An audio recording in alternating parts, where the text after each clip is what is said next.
Allied motion অ্যাপটি open করবেন। Open করার পর এখান থেকে প্লাস আইকনে ক্লিক করবেন। প্লাস আইকনে ক্লিক করার পর এখান থেকে এগুলো আমার মতো করে নেবেন। লেন্থ থাকবে যে এটা, তারপর এখান থেকে সব কিছু আপনার ইচ্ছা মতোই করে নেবেন। খালি কালারটা ব্ল্যাক দেবেন।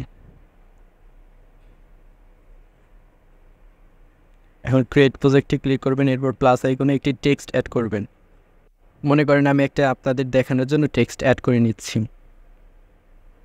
টেক্সট অ্যাড করার পর এখান থেকে আপনারা যে কোনো একটি ফন্ট সিলেক্ট করতে পারেন। আমি আমার ইচ্ছা মতো একটা ফন্ট সিলেক্ট করে নিলাম। নেওয়ার পরে সাইজটাকে একটু বাড়িয়ে দিবেন।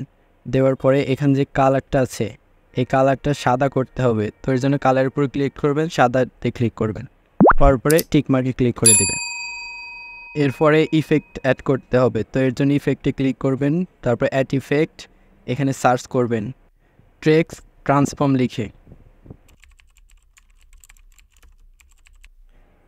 দেখুন 2 নম্বরে চলে আসছে। এরপর ক্লিক করবেন স্ট্যান্ডার্ড সেটিংসে ক্লিক করবেন। স্ট্যান্ডার্ড সেটিংসে ক্লিক করার পর শুরুতে একটা কিফ্রেম অ্যাড করবেন আর শেষে একটা কিফ্রেম অ্যাড করবেন।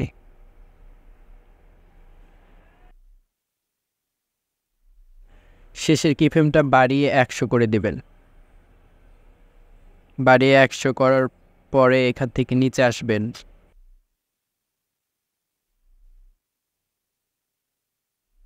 নিচে আসার পরে অফসেটের এক্সেটটা করে দিবেন হচ্ছে 100।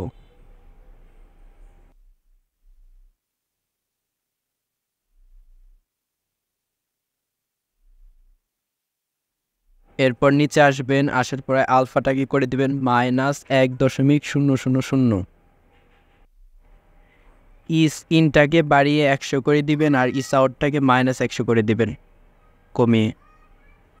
ওভারলিপটাকে বাড়িয়ে ফুল করে দিবেন 1000%।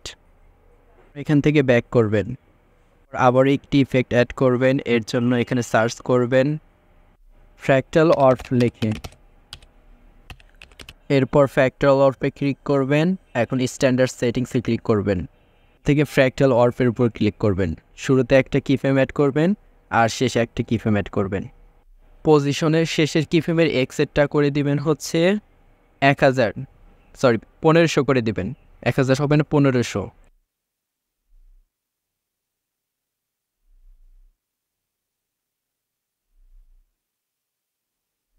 1500 করে দেওয়ার পরে এখন ওয়াইডটা করে দিবেন হচ্ছে 700। ওয়াইডটা 700 করার পরে এখান থেকে নিচের দিকে আসবেন। নিচের দিকে আসার পরে ম্যাগনিটিউডে ক্লিক করবেন। ম্যাগনিটিউডটা করে দিবেন হচ্ছে 0.020। 0.020 করে দেওয়ার পরে নিচের দিকে আসবেন। নিচের দিকে আসার পরে এটাকে অ্যালাউ করে দিবেন, মানে 1 করে দিবেন। দেওয়ার পরে এটাকে ফুল করে দিবেন। দেখেন ইফেক্টটা কিন্তু অনেকটাই ক্রিয়েট হয়ে গেছে। এখন আমাদের লেখার একটা সুন্দর স্টাইল আসছে। যাই হোক, এখন এখান থেকে ব্যাক করে দেবেন। দেওয়ার পর ইফেক্টে ক্লিক করবেন, এখানে সার্চ করবেন ব্ল্যাক ডিজলভ লিখে। সার্চ করার পর এখন ব্ল্যাক ডিজলভে ক্লিক করবেন। এরপর স্ট্যান্ডার্ড সেটিংসে ক্লিক করবেন, ব্ল্যাক ডিজলভের উপর ক্লিক করবেন। শুরুতে একটা কিফ্রেম অ্যাড করবেন।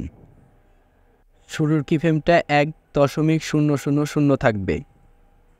এরপর শুরুর কিফ্রেমের একটু পরে আরেকটা কিফ্রেম অ্যাড করবেন, মানে একবার মাঝেও না, মাঝের একটু আগে একটা কিফ্রেম অ্যাড করতে হবে আমাদের। সো কিফ্রেমটা অ্যাড করবেন 0.250। এরপর সাইজটাকে করে দিবেন, সাইজটাকে 110 করে দিবেন। সাইজটাকে 110 করার পরে 110-এর বেশি থাকলেও সমস্যা হবে না। এরপরে স্ট্রেচে ক্লিক করবেন। স্ট্রেচের এক্সেটটাকে করে দিবেন হচ্ছে 1.10 আর ওয়াইডটা করে দিবেন 0.01। এরপর সিডে ক্লিক করবেন, সিটটাকে করে দিবেন 0.40। দেবার পরে এখান থেকে ব্যাক করবেন। এখন কিন্তু আমাদের ইফেক্টের আগে ঢেউয়ের মতো আসছে। ইফেক্ট অ্যাড করতে হবে, এর জন্য ইফেক্টে ক্লিক করবেন, করার পরে প্লাস আইকনে ক্লিক করবেন, এখানে সার্চ করবেন হচ্ছে স্ট্রাইপস লিখে।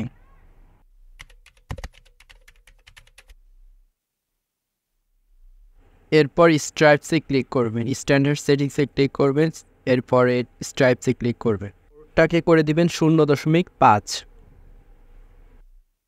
আর ওয়াইডটাকে করে দিবেন হচ্ছে 0.8 মানে 0.08 সরি। পর ফ্রেজে ক্লিক করবেন, করার পরে এই ইফেক্টটার ঢেউ যেখানে শেষ হয়েছে সেখানে একটা কিফ্রেম অ্যাড করবেন। কিফ্রেম অ্যাড করার পর এটাকে বাড়িয়ে 78 করে দিবেন, 0.78। আর টেক্সটের শেষে একটা কিফ্রেম অ্যাড করবেন।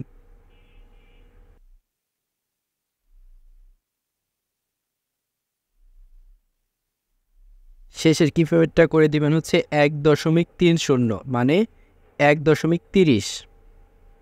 এরপর এখান থেকে কালার সিলেক্ট করবেন আপনার ইচ্ছা মতো, যে কোনো একটা আমি লাল সিলেক্ট করে দিচ্ছি। দেখেন আমাদের টেক্সটের উপর দিয়ে কিন্তু লাল একটা ঢেউ যাচ্ছে। স্মুথিংটাকে বাড়িয়ে 0.026 করে দেবেন। পর ব্যাক চলে আসবেন, অ্যাড ইফেক্টে ক্লিক করবেন, করার পর এখানে সার্চ করবেন ফ্যাট ইন আউট। এরপর ফ্যাট ইন আউটে ক্লিক করবেন, করার পর এখান থেকে স্ট্যান্ডার্ড সেটিংসে ক্লিক করবেন, করার পরে ফ্যাট ইন আউটে ক্লিক করবেন, এটাকে 0 করে দেবেন, করার পরে ব্যাক করবেন। আমাদের সম্পূর্ণ ভিডিও এডিটিং শেষ। ভালো থাকবেন, সুস্থ থাকবেন, দেখা হবে নতুন কোনো এক ভিডিওতে। আলবিদা।